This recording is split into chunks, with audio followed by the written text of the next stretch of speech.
আজকের গল্প জঙ্গলের ডাক।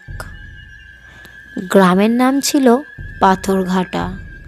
চারপাশে সবুজ ঘেরা এই গ্রামে সূর্যের আলো পর্যন্ত যেন সন্ত্রস্ত হয়ে পৌঁছায়। গ্রামের পাশে এক বিশাল জঙ্গল, যার নাম কেউ জানে না। শুধু শোনা যায় জঙ্গলে প্রবেশ করা মানুষ আর কখনো ফিরে আসে না। রুদ্র সদ্য শহর থেকে গ্রামে ফিরেছে। শহরে পড়াশোনা করে সে আধুনিক জীবন আর বিজ্ঞানের প্রতি প্রবল বিশ্বাসী হয়ে উঠেছে। গ্রামে ফিরে সবার মুখে এই গল্প শুনে তার কৌতূহল বাড়তে থাকে।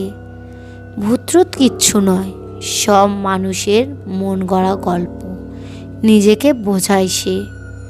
একদিন রাতে গ্রামের বৃদ্ধ কাশীনাথ তাকে সতর্ক করে দেয়, ওই জঙ্গলে যাবি না বাবা। অনেকের মতো তুইও যদি হারিয়ে যাস, আমাদের কিছু করার থাকবে না। রুদ্র হেসে বলে, দাদু, তোমরা না অযথা ভয় পাও। দেখো, আমি কাল রাতে গিয়ে ঘুরে আসবো, ফিরেও দেখাবো ওখানে কিচ্ছু নেই। পরদিন রাত রুদ্র হাতে টর্চ নিয়ে বেরিয়ে পড়ে। গ্রামের শেষে পৌঁছে জঙ্গলের সীমানায় এসে দাঁড়ায়। চারপাশে যেন কেমন অচেনা ঠেকে।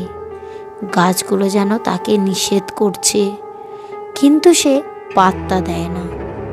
জঙ্গলে ঢুকে হঠাৎ শুনতে পায় এক অদ্ভুত সুর। সুরটি এত সুরেলা যে তার মনকে যেন টেনে নিয়ে যাচ্ছে। ধীরে ধীরে সে সুরের উৎস খুঁজতে থাকে। চারপাশের অন্ধকার যেন আরও গভীর হতে থাকে। কিছু দূর গিয়ে একটা পুরনো মন্দির দেখতে পায়। মন্দিরের প্রবেশপথে ধ্বংসপ্রাপ্ত পাথরের মূর্তি, যার চোখ যেন অদ্ভুতভাবে চকচক করছে। রুদ্র ভেতরে ঢোকে। সেখানে একটা বড় পাথরের শিলালিপি। মৃদু আলোয় লেখা দেখতে পায় যে মুক্তি চাইবে তাকে আত্মত্যাগ করতে হবে, না হলে এখানে চিরকাল বন্দি থাকবে।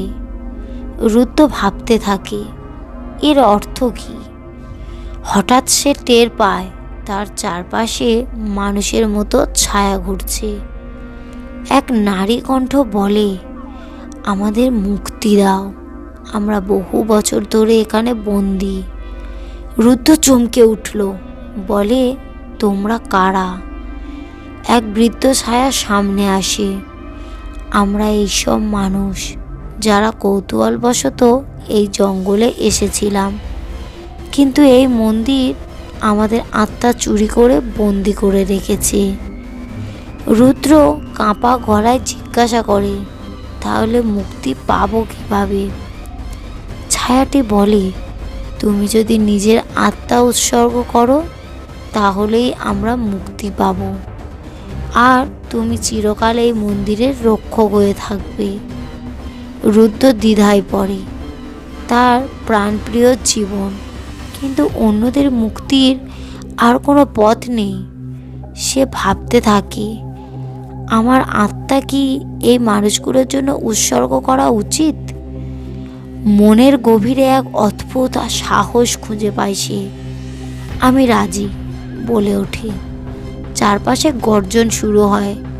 মন্দিরের মূর্তির চোখ থেকে অদ্ভুত আলো বেরিয়ে আসে। গ্রামের লোকেরা পরদিন সকালে দেখতে পায় রুদ্র আর ফেরেনি, কিন্তু জঙ্গলের পাশে মন্দিরের পথিকৃত পাথরের মূর্তিটি নতুন দেখাচ্ছে। তার মুখ যেন রুদ্রর মতো। গ্রামের লোকেরা বুঝতে পারে রুদ্র নিজের আত্মা দিয়ে বাকিদের মুক্তি দিয়েছে। আর সেই রাত থেকে আর কেউ জঙ্গলে হারায়নি। তবে মন্দিরের সামনে দাঁড়িয়ে অনেকেই বলে, জঙ্গলের ডাক শুনতে পেলে কেউ ফিরে তাকায় না। রুদ্র এখনো পাহারা দিচ্ছে সেই মন্দিরে। গল্পটি কেমন লাগলো কমেন্ট করবেন এবং একটা লাইক করবেন। আরও নতুন নতুন গল্প পেতে চ্যানেলটিকে সাবস্ক্রাইব করবেন।